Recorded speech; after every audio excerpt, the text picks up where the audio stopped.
Hi, good afternoon, and welcome to Saxo's Market Update webinar. And we will be kicking off in a few minutes.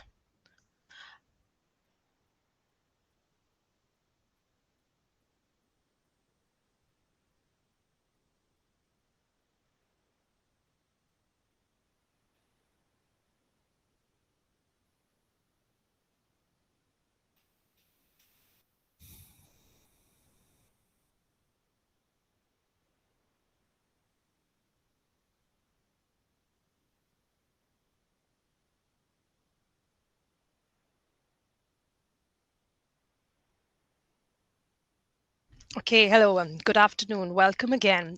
This is Saxo's Market Outlook webinar. I'm Charu Chan. I'm a market strategist with Saxo Singapore, and I'm joined today by my colleague from Saxo's Hong Kong office, Redmond Wong.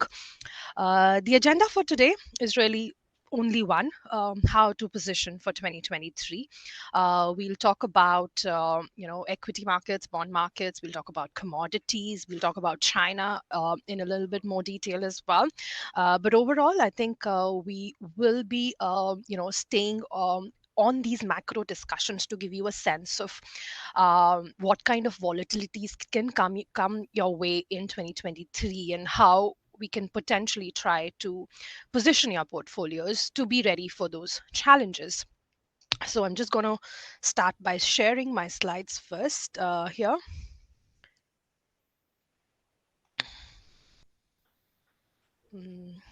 I hope everyone can see my screen now.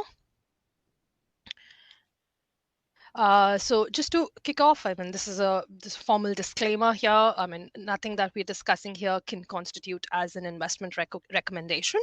Of course, trading carries risks, so keep your risks in mind when you take decisions in the markets. Um, okay, so of course, the big story of 2022 has been that the traditional 60-40 portfolios have miserably failed this year. It's been the worst year of performance for them since the Second World War.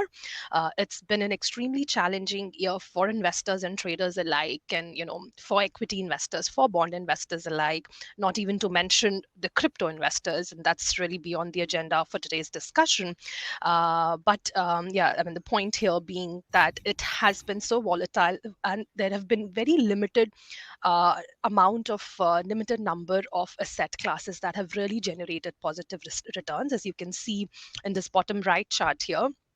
Very few assets have performed well year to date. That's particularly being the US dollar, mostly against the Japanese yen, which saw a rapid weakening, but also more generally, broad-based strength in the US dollar. Then Brent crude has been up despite the recent softness, but everything else has been broadly, been in decline. The whole reason behind it was the unanchored inflation expectations, really, which led to aggressive central bank tightening. And what that has really meant is a sharp rise in bond yields, which of course was not favorable to bond investors. And that also weighed on equities as the discount rate moved higher. Geopolitical risks have also been one key factor this year, and that's because of that we saw commodity markets really shaken up as well. Lots of volatility there as well. But I mean, enough about 2022 now. Really, like I said, earlier on, the agenda for today is really what's up for 2023 and how we can position for that. And markets are obviously forward looking. So what can we expect? Well, there are a few, chatters that are there in the markets already about 2023. We surely know there'll be fresh volatilities to deal with. We will likely have inflection points in inflation, in growth, in interest rates. Well, if not a complete change in direction, whatever we will get next year will certainly not be, any similar to what we got this year. But we cannot say that it'll be any less volatile. So some of the discussions that are already in the markets are Fed pivot expectations, risk of a recession. There's a lot of obviously China reopening story or not. I mean, that's really become an even bigger question this week. And there is some amount of focus back on renewables after we saw ESG agendas somewhat sidelined in 2022. So at Saxo, and with this webinar, to be more specific, we are going to try to get a sense of these. But before we do that, let me also highlight some of the other trends, as you can see on the bottom here, that the market is, what we think, the market is still ignoring for now. Um, the bad news has been good news for the market, equities in particular, and we are up about 12% from the lows that we saw in this year. And there's a lot of, also talk about a potential Santa rally as we approach the end of the year. But what we must understand is that the Fed is slowing down its pace of rate hikes. So yes, markets are celebrating that.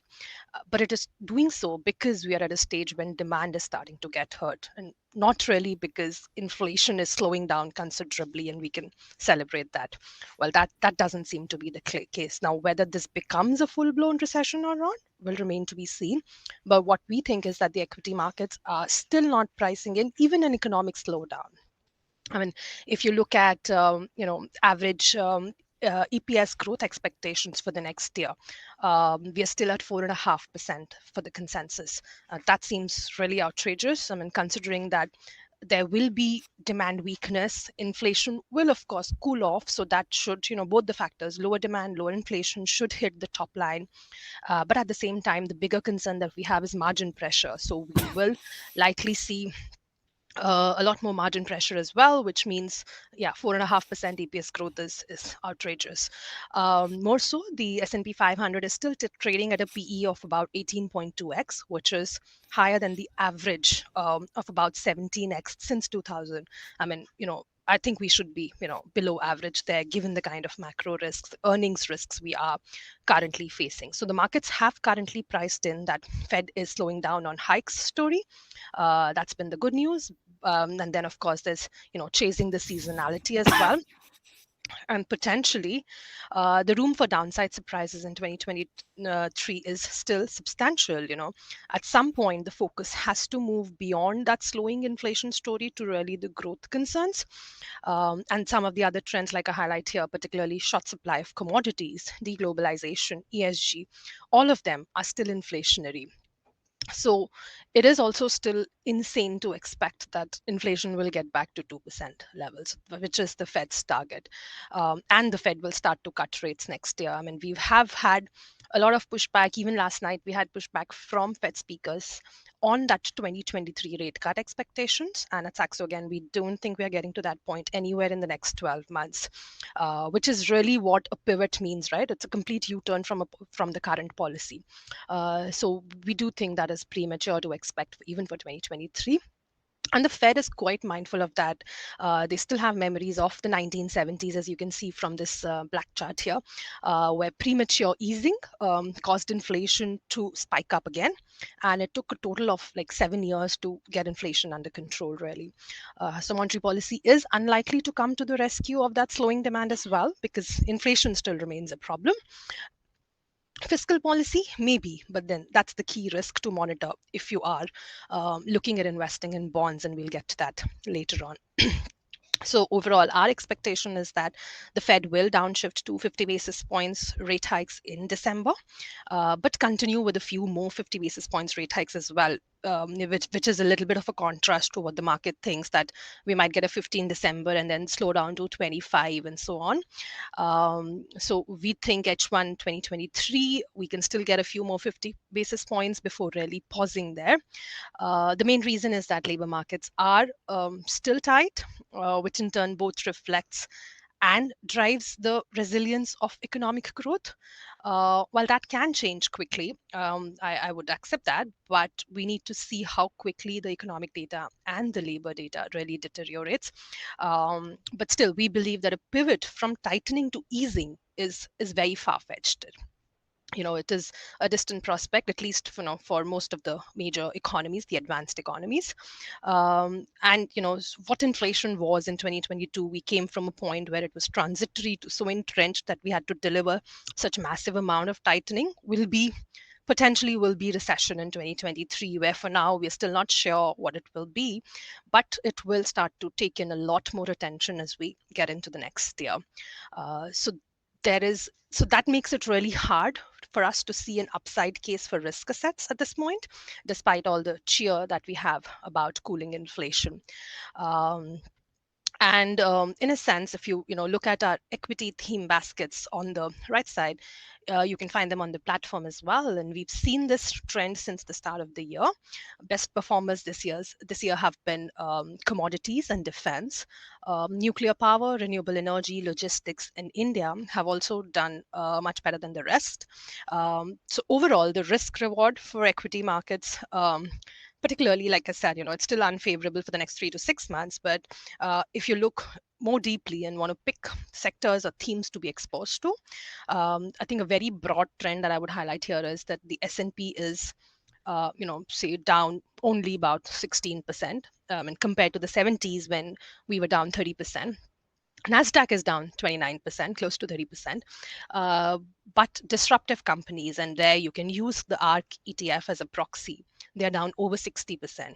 So we are seeing some real destruction of what was paper wealth for many employees of those companies. And that is one of the key investment stories to keep in mind as we enter 2023. We've talked about it with clients repeatedly over this year as well. But this will be even more relevant going into the next year, where I think equities will need a lot more active portfolio management. So this chart by Visual Capitalist really sums it up quite well. It is the theme on tangibles versus intangibles. Intangibles as a proportion of total assets in the S&P 500 have reached unprecedented levels. In what are intangibles? They are basically holdings that don't carry any physical or financial backing. This includes R&D, intellectual property, computerized information such as data, software. And this has mostly come on the back of lack of investments in real assets and commodities and capital goods and energy, in real estate and utilities and the likes. So the split between the two categories, we think, is now at the cusp of some rebalancing again, and our sense is that tangibles will regain some further relevance in the years to come. Well, that should mean, staying defensive, staying with value stocks. So think consumer staples, think healthcare, but avoid consumer discretionary, because there is a sense that consumers can pull back on spending as they tighten their purse strings. Stay away from tech because that's the intangible part, and they're highly overvalued. The potential for these to recover will start to emerge when we get closer to the peak of a recession. But I mean, we haven't even started one yet, and there's a long way to go. But of course, again, the big question today here, and what we've been hearing generally on the street these days, is that it is starting to get a lot more interesting to add bonds to your portfolio. So I'll touch briefly on that. I think, why is that?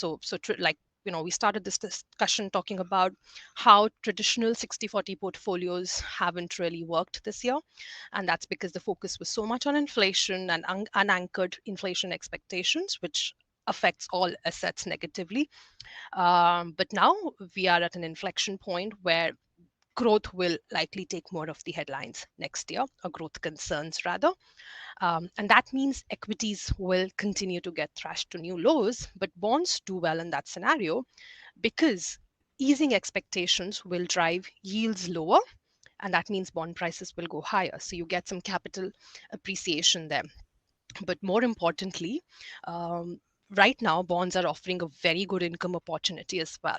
I mean, gone are the days when you would get a 1 or a 2%. Now you get a 4 or a 5% or higher with minimal amount of risk. So if you stick with, say, high quality bonds like treasuries or investment grade corporate bonds, Redmond will talk about all of that later on. But you could potentially get a regular income which is better than the equity risk premium that you're taking right now. But yeah, let me pause here, and then Redmond, it's over to you to discuss in more details on how to position in bonds, and then of course the China reopening story as well. Thank you, Chao. And yes, and Chao, you mentioned a little bit about the 60/40 portfolio, how it didn't work, and also that is going to be start working this year. And let's dig in a little bit further on that. And on this chart you're seeing on the screen is on the pink area is we can see in the 2021, the Fed, is waiting when inflation was running away, and the Fed didn't do anything, was inaction, and saying that's transitory, and hopefully at that time they try to bring unemployment further down, and not doing anything on the monetary policy. And then it's on this year in the blue area, you can see the Fed actually has been raising rates very aggressively, 375 basis points in 1 year, and try to chase the inflation trend from behind. And that is explaining why, as Charles mentioned earlier, that when the focus was in inflation, when the Fed was doing faster in order to bring inflation back under control, and the bond didn't do well as yield were rising very fast. And it's very importantly, I think we are close, or we have already entered into a new stage, new phase of this cycle. And on the green area on the right hand side, and we think that the Fed is going to we are not expecting the Fed to pivot, and they are not easing, and we have to make it very clear they are not going to ease, they are not going to pause next year, but they will slow down the pace, the magnitude of the size of each rate hike, and also the pace of it, and try to give some time to assess the impact from the previous rate hike. And so we call it, and the Fed themselves call it, is more like a risk management approach going forward. And in this chart, we look at it is, and one of the things is the Fed become more cautious is because the bond market is sending signal that the U.S. economy is very close to a recession. And this is the 3-month versus the 10-year Treasury yield chart. And I think you probably have heard a lot about 10-year spread on the newspaper, but the Fed, they preferred model using the 3-month T-bills versus the 10-year Treasury note. And you can see from this chart, and the orange area where the previous free recession, and now the yield curve, the 3-month 10-year yield curve at minus 63, and we saw that this kind of very inverted level means that it's a 3-month yield much higher than the 10-year yield. We only saw that in the past, just within several months before the recession. So that the bond market sending signal to the Fed doesn't. It's not our base case here at Saxo. We are not calling for a recession, but the market is sending some signal to the Fed, and the Fed have to pay attention to that, and they need time to assess the impact of the previous rate hike so far this year. And then another thing is they need to pay close. The Fed need to need to have some time to assess the impact. Is because of the quantitative tightening. And now the Fed's every month, and they are withdrawing 95 billion US dollar to the maximum, and they will do it basically according to this plan. 60 billion of it in Treasury and 35 in mortgage-backed securities. They withdraw that from the financial system. And so you can see this on this chart, the blue line is the Fed's balance sheet. It's like the asset side of the balance sheet. And during the pandemic, the Fed has increased the balance sheet a lot, i.e. They have been injecting the Fed has injected a lot of liquidity into the financial system. And now they are trying to start mopping that up. And then you see that blue line is turn and slowing down and turning to the south.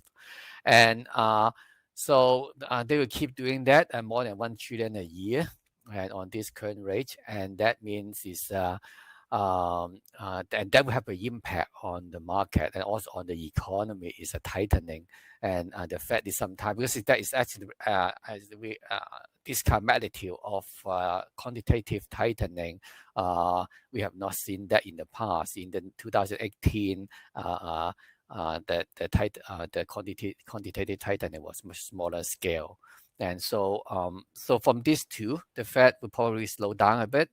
And that means the interest rate, yes, inflation, as you expect, it will be very sticky, not coming down.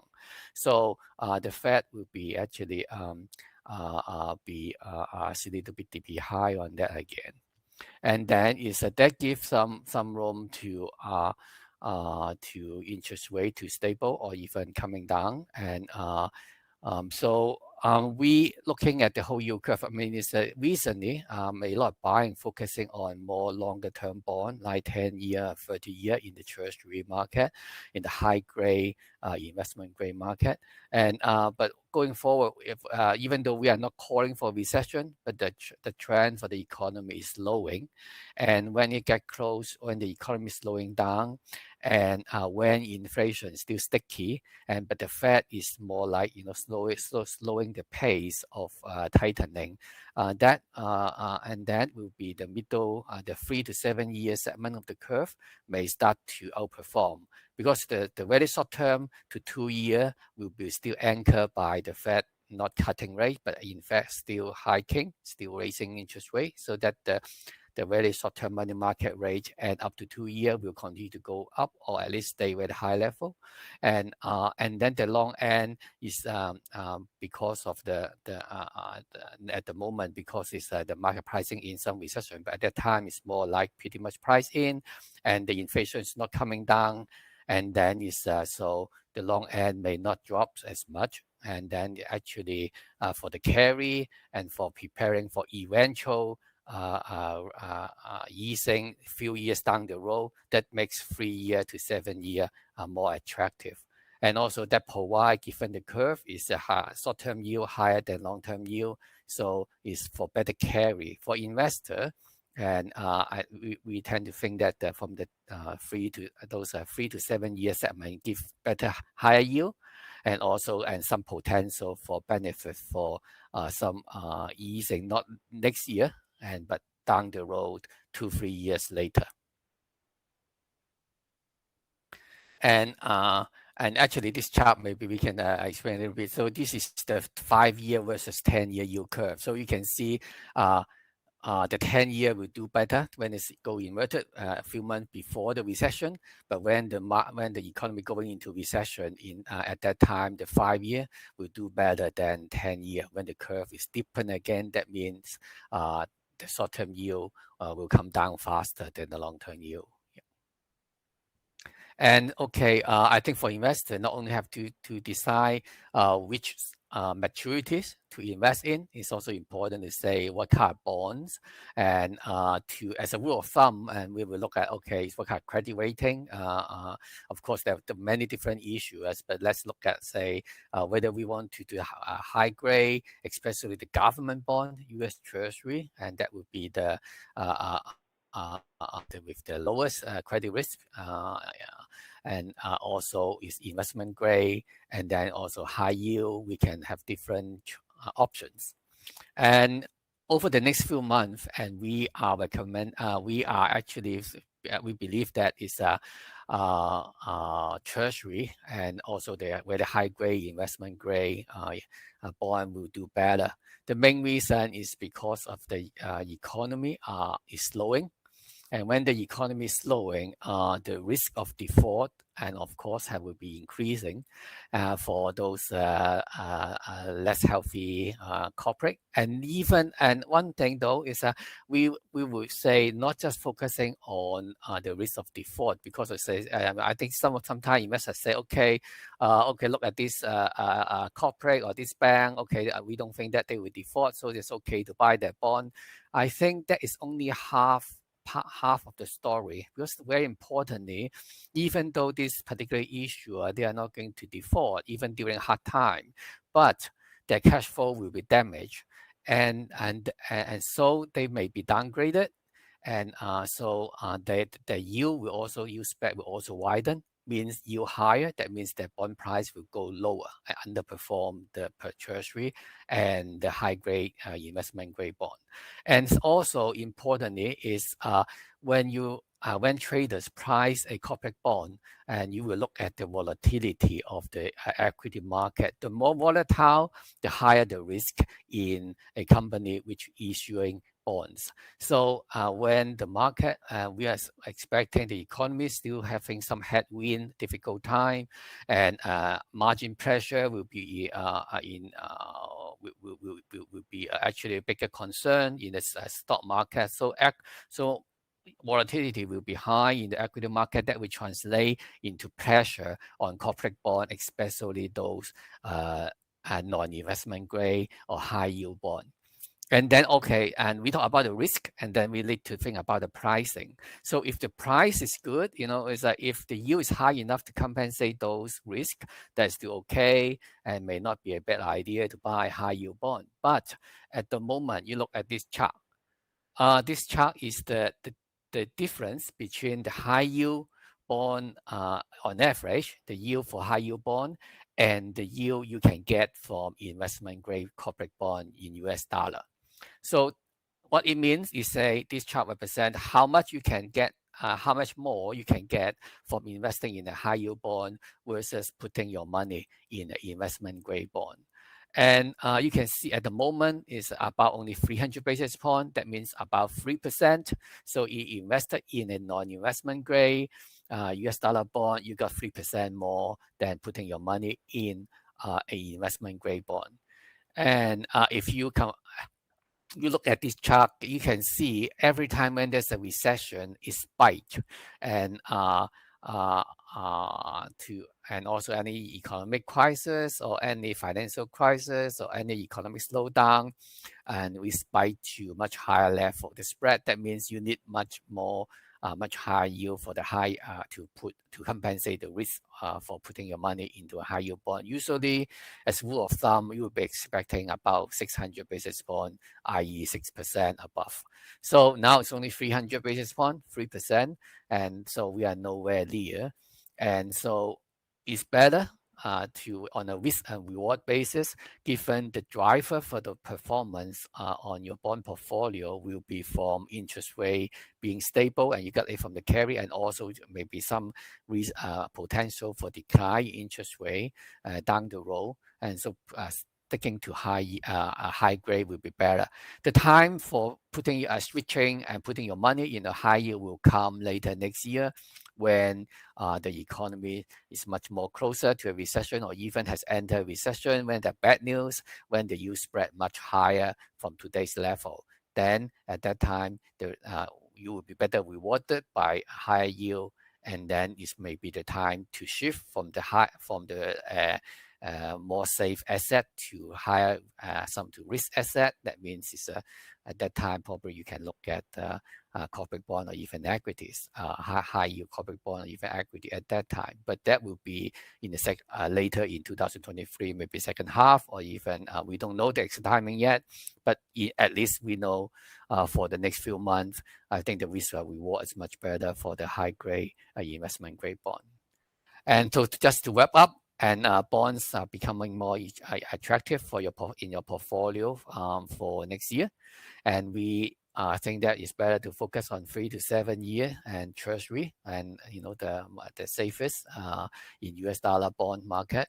And then they also very liquid, and also the investment grade corporate bond. For detail, you can check on our platform, and you can find all those bonds in our platform, and also you can talk to our salespeople for more detail. And then we will avoid high yield for the time being, at least for the next few months. And after we talk about the bond market, I think we talk a little bit about China. And I think the key actual thing that the key thing for China, we are more optimistic next year, not because of any exact timing or any crystal ball on the reopening timing. Because on reopening, we still think that is my gradualist approach. It's not going to abandon dynamic zero COVID right away, but they will fine-tune the measures, and so there will be some up and down, like we have been seeing over the last few days when the new cases surge in China. But the overall trend will be gradually some fine-tuning, and they become more efficient and know how to manage contain the virus. And but the most important thing we want to point out that is that because of all those series of stimulus policy, especially on the monetary fund, since in fact it's throughout this year, starting from the beginning of the year. And we have been seeing the credit situation has been improving. On this chart is what we call the China Credit Impulse Index. The dark blue line is the actual credit impulse index. The lime green line on the right hand side, that one is uh, we push it 11 months forward. Why do we push it 11 months forward? And it's because it's according to historical observation, the trend in the credit impulse, we have a lag impact on the real economy for about 10 to 12 months. So, it's on average about 11 months. So what it means is this dark blue line, the credit impulse, start improving and going above zero in middle of 2022. And that tend to suggest the real economy may be picking up upward momentum again in around summertime next year. So of course, this equity market, stock market, is a pricing machine that is for what is going coming, and rather than what is the current situation. So if the economy is tend to recover by summer next year in China, and the stock market probably will PM that a few months. So that means it's next year, in the first quarter next year, Chinese equity market may be getting some help from this prospect of recovery in the economy. When we look at investing in China, just one thing I want to bring that up is we hear outside in Hong Kong, Singapore, and Australia, we tend to look at ADR or those Chinese stock listed in Hong Kong.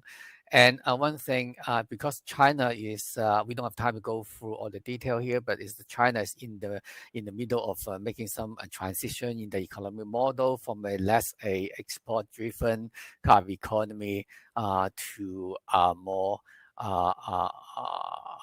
to look at more domestic industrial development and also consumption. And so some of those you can look at on the right hand side. You can see those bar showing the different industry or sector composition of the major indices, and you can see this on the left hand side, the Shanghai Shenzhen CSI 300, and you can find more in industrial company, the blue line, the light blue color at the bottom, and also more material, and also more consumer staples. While in those stock listed in Hong Kong, and also maybe the MSCI China, you will see a lot more in the consumer discretionary or information technology and so on. So given the policy tailwind in a lot of those industrial company in China, and also a consumer staple on the common prosperity theme, and also the energy transition, the tailwind behind the energy sector and material sector in China. And so A-share market will present a quite interesting opportunities, and in opposition to just focusing on the Chinese stock listed in Hong Kong or the ADR.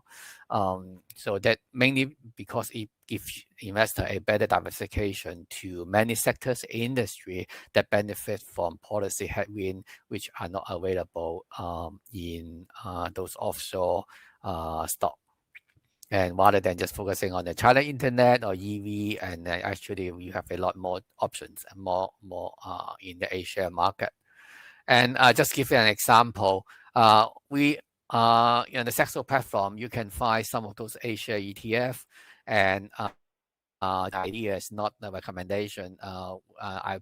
We put up some of them here, and according to some theme, you can see some of the theme like green transformation and agriculture, because it's China is really focusing on food security. So agriculture, green transformation, and material, new energy, and China also promotes promoting infrastructure, especially new infrastructure, and and also when the economy is moving away from labor intensive, energy intensive, export oriented type of development model, and technology innovation, especially focusing on innovation in smaller and medium cap rather than just those mega cap we have been seeing in Hong Kong or overseas, and those are also having a lot of policy tailwind.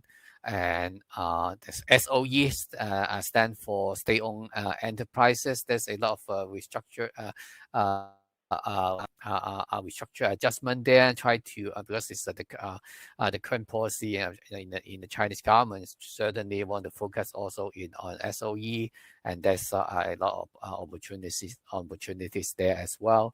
So these are only some of the themes for inspiration and to illustrate in those through those A-share ETF. Those actually you can buy through Hong Kong, and because they are through the StockConnect, it's available for overseas investors to purchase them through Hong Kong Stock Exchange.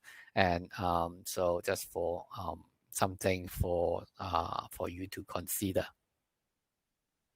I think I stop here. I pass it back to you, Charu. Thank you, Redmond. So I hope can see the slides again from my side. Okay, so jumping over to commodities briefly. So yes, I mean, we've had a strong year in commodities. I did mention that briefly earlier on. The spot Bloomberg Commodity Index is still up over 10% for the year, despite the recent pullback that has come through because of demand weakness concerns. But heading into 2023, there are, I think, four major themes that will determine the direction of this market. First, of course, is the depth of an incoming recession, which is currently being priced in by the market through the most inverted US yield curve since the 80s, as Redmond just showed to us. Then the other big question is whether that recession really forces the Fed to change its focus from rate hikes to supporting the economy, potentially before inflation has reached a satisfactorily low level. So thereby they will support a reversal of the dollar, of the treasury yields as well, and that obviously provides a tailwind to the commodities as well. The third key factor here, the reopening of China, which is, of course, like we said, it's causing a lot of volatility right now. But if we do see that eventually at some point, or even the cyclical recovery that we've seen from the credit metrics that, again, Redmond just shared with us, any amount of stimulus-fueled recovery in demand can also obviously filter in through to industrial metals, to energy specifically.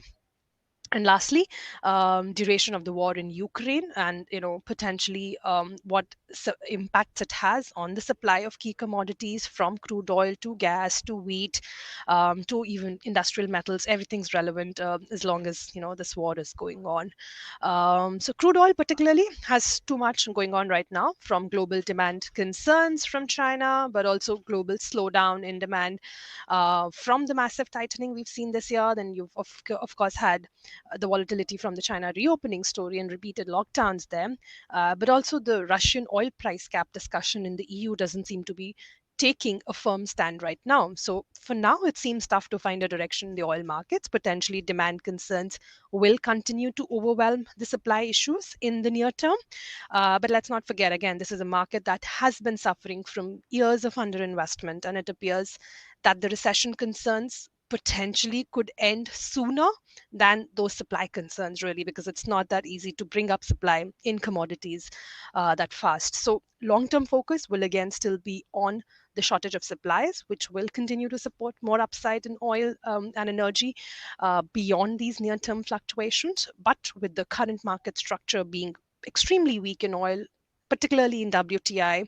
I mean, the market has been flirting with contango. I will not go into the details into what that really means. It's a technical, structure, but there the the point here being that there are real demand concerns in the short run, and therefore this market or the crude oil prices particularly could remain under pressure unless we see a massive change in stance from OPEC plus, a big production cut. We have a meeting scheduled into the weekend that is coming up.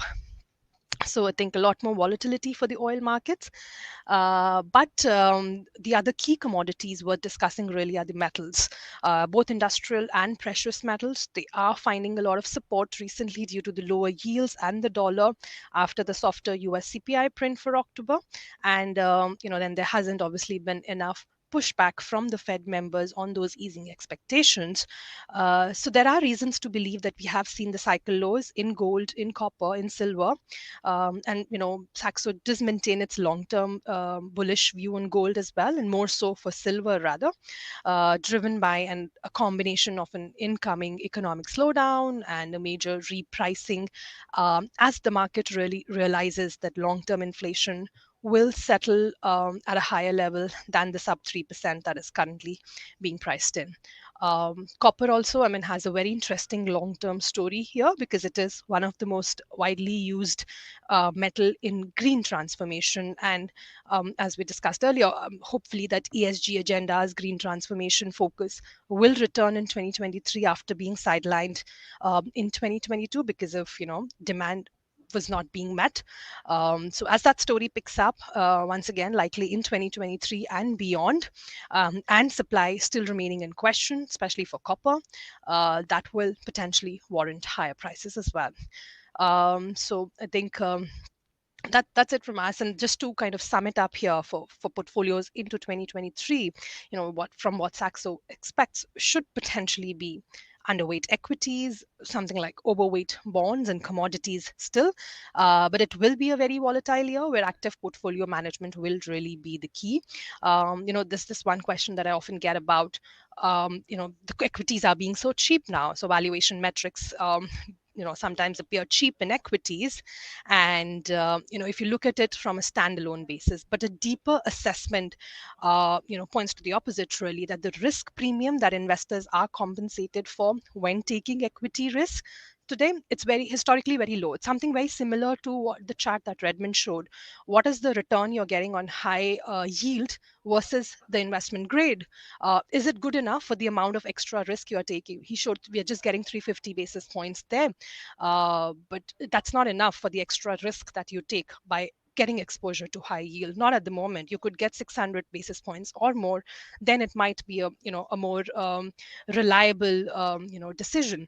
But so investors always have this choice between allocating capital, whether we should do it in a risk-free or in a risky asset, for which of course you expect to be compensated. And for now, if you look at S&P valuations, if you look at the return there, expected return that you can generate, especially on top of the risk-free yield, that is considered from US Treasuries. So the 12-month forward earnings at this point over US Treasury real yield long term is about 4.5%, which is the lowest in 10 years. So that means, again, investors aren't getting rewarded to take on that equity risk at this stage, especially given the amount of macro uncertainties that we have ahead of us. So be selective. Even if you want long-term exposure in equities, you may get to some interesting levels into the next year. But again, we would recommend keeping this key theme of tangibles versus intangibles in mind. Or if I can just put it more simply, could be just long boomers and short millennials, or something which a lot of people can relate to better. So invest like your grandparents did, or they potentially would have, while staying cautious of paper wealth or more so of digital wealth. I don't know if we have some left anywhere, any of that left there. But yeah, that's it from us today. I think we've already overrun the time. So I think we should wrap it up here. And unless, Redmond, you have any further comments to make? Pretty fine. And just in case that there's any questions from the audience, they can type it in here. Yeah, but yeah. Since we are already overrunning the time, I think this webinar was scheduled for 30 minutes. So maybe I think it's best to, Mm. leave it here. And of course, please feel free to reach out to us if you do have questions. And that's it from us today on behalf of Redmond and myself. Thank you for joining. Stay safe and have a good break ahead for Christmas, for New Year. Thank you.